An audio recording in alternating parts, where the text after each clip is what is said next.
Guys आप में से ऐसे कई लोग होंगे ना जो कि अपने कॉलेज के लिए, अपने स्टडीज़ के लिए दूसरे सिटी में गए होंगे, राइट।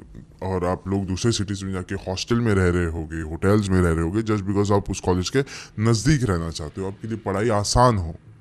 लेकिन आपको कैसा लगेगा सुनने में कि हमारे देश में एक ऐसी जगह है, एक ऐसा हॉस्टल, एक ऐसा कैंपस है जहाँ पे आप हफ्ते में एक दिन ऐसा आता है जब आप सो नहीं सकते, आपको खुद जागा रहना है, वहाँ पे कुछ होता नहीं है ऐसा। लेकिन अगर आप उस रात को नहीं जागोगे तो हफ्ते के बाकी 6 दिन आपको मर मर के जागना पड़ेगा। आप नहीं जागोगे, कोई और आपको जगा के रखेगा। एंड गाइज राहुल से अच्छा इस चीज़ को कोई और नहीं समझ सकता। राहुल एक ऐसा स्टूडेंट है जो कि पुणे में गया था अपने रिमेनिंग स्टडीज़ को कंप्लीट करने के लिए, एंड उसके साथ ये हादसा हुआ था। गाइज इस हॉस्टल का नाम नहीं बताना चाहूँगा, लेकिन ये पुणे में कोथरूड में है। गाइज लिटरली इस कहानियों ने बहुत ही लोगों की नींदें खराब करी है। अगर आपने नहीं सुना है ये वाली कहानी तो अब बारी आपकी है। अब ये वीडियो शुरू करने से पहले ऐसे ही और horror, mysterious and historical videos देखने के लिए सब्सक्राइब कर दीजिए इस चैनल को। अब ये कहानी शुरू होती है। जो राहुल था ये कैरेक्टर, ये एक्चुअली रत्नागिरी का था। और गाइज ये रत्नागिरी से पुणे में शिफ्ट हुआ था, उसको बहुत ज़्यादा अच्छे खासे मार्क्स आए थे। अच्छे खासे मार्क्स आने के बाद नाउ ही वो shifted totally to Pune, and Pune में आके उसको एक बहुत अच्छा सा कॉलेज दिख गया था। अब ये लोग जहाँ पे रह रहे थे, लाइक ये राहुल और उसके माँ बाप, तो उसके माँ बाप को भी दिख गया था कि अभी राहुल बहुत ज़्यादा मोटिवेटेड है एक न्यू कॉलेज में जाने के लिए। एंड वो लोग रह रहे थे कोथरूड में, एंड कोथरूड में ही उनको एक अच्छा सा कॉलेज दिख गया जहाँ पे इसका एडमिशन करा लिया उन्होंने। Rahul was very excited. Rahul was like कि अभी नया कॉलेज है, नई जगह है, पहली बात नए नए दोस्त बनेंगे, लाइक वो बहुत ज़्यादा एक्साइटेड था। एंड फिर वो आ गया कॉलेज के अंदर, it was the first day. फिर राहुल और उसके पेरेंट्स ने कॉलेज में जाके फीस भरी एंड फिर उसको लेके हॉस्टल की तरफ चले गए। हॉस्टल में भी उनको छोड़ दिया राहुल को। फिर राहुल अभी हॉस्टल के अंदर चल के हुए जा रहा था, रिसेप्शन के पास गया।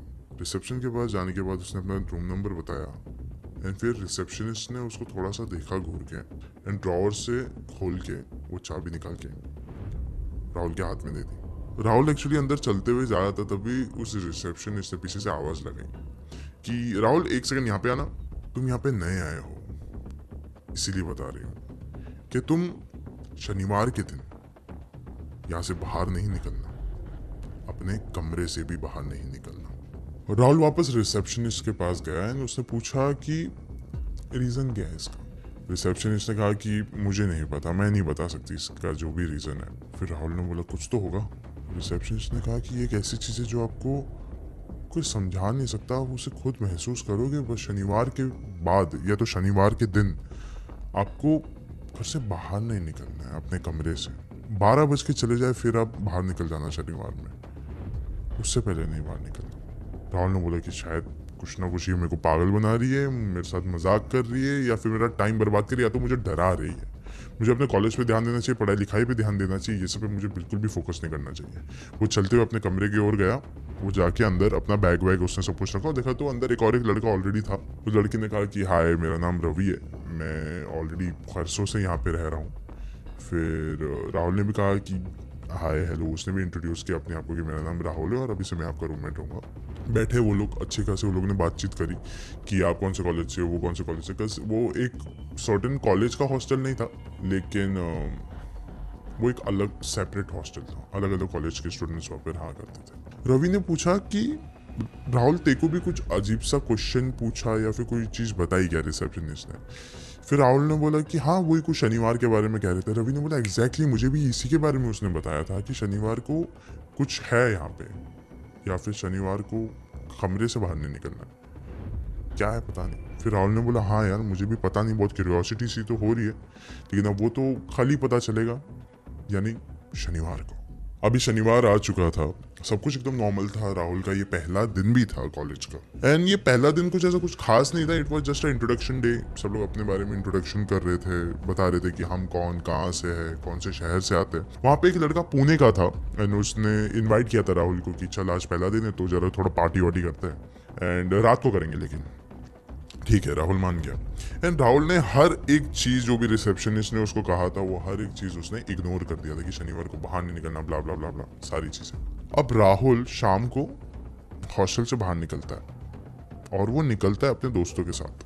वो दारू वारू तो नहीं पीता था, लेकिन फिर भी वो क्लब में तो गया था एंजॉय करने के लिए। क्लब में जा रहा है, एंजॉय कर रहा है, सब लोग के साथ एंजॉय कर रहा है, and all of a sudden उसको रियलाइज होता है कि रात के 2 बज चुके हैं और टाइमिंग कॉलेज के अंदर आने का है कुछ 11 बजे का, और मैं ऑलरेडी भाई 3 घंटा लेट हूँ। क्या पता यार, लाइक हॉस्टल खुला भी रहेगा कि नहीं खुला रहेगा, गेट्स खुले रहेंगे कि नहीं। फिर राहुल ने बोला चलो ठीक है मैं जाता हूँ, मैं जाके देखता हूँ। उसने फटाफट एक ऑटो ले ली, ऑटो को बुलाया, एंड वो फटाफट अपने उस कोथरूड के हॉस्टल के पास पहुँच गया। पहुँचने के बाद उसने देखा कि हॉस्टल के गेट्स ऑलरेडी खुले हुए, एंड उसने जब रिसेप्शन के तरफ देखा तो रिसेप्शन पे भी कोई भी नहीं था, एकदम सन्नाटा था, एकदम अंधेरा, पिच ब्लैक। वो जब अंदर चलते हुए जा रहा था एकदम दबे हुए कदमों की आवाज़ के साथ, तो गाइज कोई भी नहीं था आसपास। एक हॉस्टल है जहाँ पे थोड़ी ही रात हुई है और वहाँ पे कोई भी नहीं है। एक लंबा सा हॉलवे था, एक ऐसा कॉरिडोर टाइप था, पूरा खाली, कोई भी नहीं दिख रहा है, ना बंदा ना बंदे की जात, कोई नहीं है, सन्नाटा। वो कॉरिडोर से चलता हुआ सीढ़ियों के पास गया। सीढ़ियों के पास वो हल्के हल्के कदम रख के ऊपर जा रहा था ताकि किसी को पता ना चले।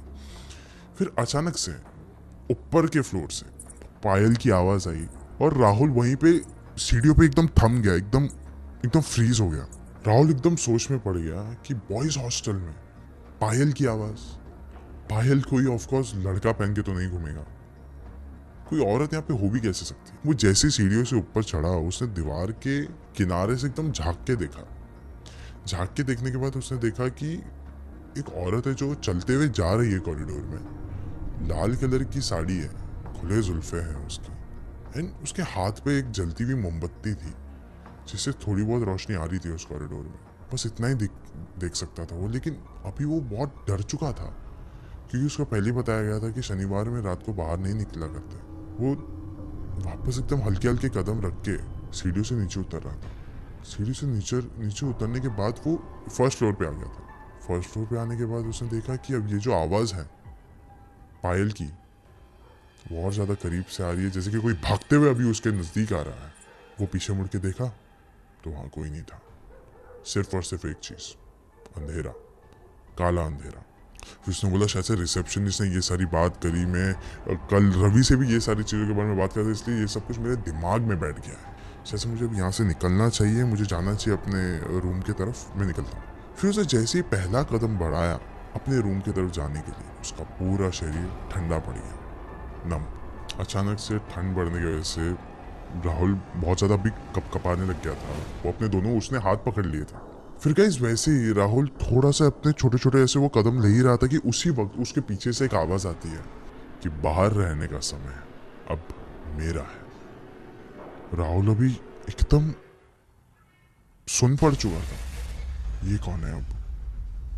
बॉयज़ हॉस्टल में एक औरत, और ये औरत अब मेरे पीछे खड़ी है, शायद से ये भी मेरा वहम हो सकता है। उसने जैसे ही पीछे मुड़ के देखा, करेक्टली वो उसके सामने ही खड़ी थी, वही काली जुल्फे, हाथ में वो जला हुआ मोमबत्ती और लाल कलर की साड़ी। मोमबत्ती की रोशनी बहुत ज़्यादा तेज थी, फिर भी उस औरत का चेहरा नहीं दिख रहा था, बिल्कुल भी नहीं दिख रहा था।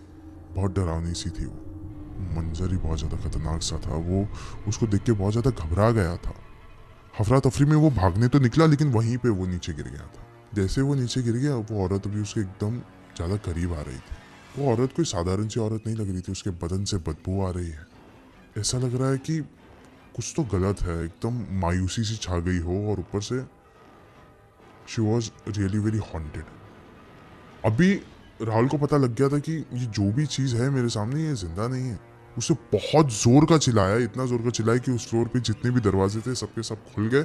सबके सब अपने रूम से बाहर आए। उन्होंने देखा कि राहुल अधमरी हालत में वहीं पे फर्श पे लेटा हुआ है और अभी उसको किसी भी चीज़ का होश नहीं है। बहुत समय बीत गया था एंड अभी राहुल की आंखें खुली।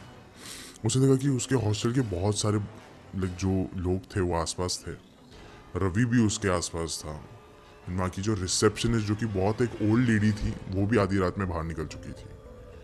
शी वाज लाइक, ये सब कुछ हुआ क्या? राहुल ने बोला वो सब छोड़ो, वो लाल साड़ी वाली औरत का है। उस रिसेप्शनिस्ट ने कहा कि मैंने तुम्हें बोला था ना बेटा, शनिवार के दिन बाहर नहीं निकलना। चाहे दिन हो, दोपहर हो, शाम हो या रात, कभी भी वो चीज दिख सकती है तुमको। फिर राहुल ने बोला लेकिन वो है कौन यार? हु इज शी, जिससे हम लोग इतना ज्यादा डर के रह रहे हैं अपने ही खुद के हॉस्टल में? फिर उस रिसेप्शनिस्ट ने कहा कि बहुत सालों पहले यहाँ पे एक रिसेप्शनिस्ट काम किया करती थी जिसका नाम था सान्या।